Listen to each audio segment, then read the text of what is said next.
நீங்கள் சொன்னது எதுவுமே நான் சொல்லலை. நான் இப்படி தான் சார் கொஞ்ச நேரம் ஃபோன் அடிக்கிறேன், உட்காந்து கேட்டு. புரியல சார், எனக்கு புரியல. சண்டை போடலான்னு சொல்கிறீங்க, சண்டை போட கேட்க போனால் தப்புன்னு சொல்கிறீங்க. ஹாய் ஹலோ எல்லாருக்கும் வணக்கம் and welcome back to our channel. எல்லாமே 4th ப்ரோமோ பார்த்துருப்பீங்கன்னு நம்புகிறேன். ஸோ இப்போ சோஷியல் மீடியாவில் ஒரு விஷயம் ரொம்ப ஸ்பீடாக ஸ்ப்ரெட் ஆகி வந்துக்கிட்டு இருக்கு.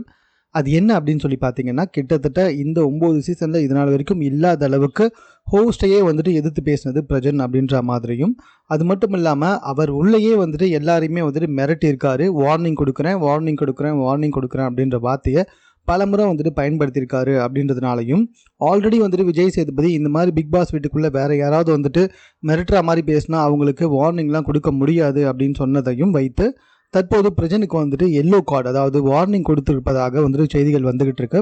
இது எந்த அளவுக்கு உண்மைன்னு தெரியல. பட் ஆனால் விஜய் சேதுபதி சேரை தூக்கி போட்டது, கோட்டை மடித்து எடுத்துகிட்டு போனது, இதெல்லாம் வச்சு பார்க்குறப்ப கண்டிப்பாக வார்னிங் கொடுத்துருப்பாரு அப்படின்ற மாதிரி தான் எனக்கு தோணுது. உங்களுக்கு என்ன தோணுது அப்படின்றத கமெண்ட்டில் தெரியப்படுத்துங்க. மேலும் இது போன்ற செய்திகளை கூட தெரிந்து கொள்வதற்கு சென்னை சேனலை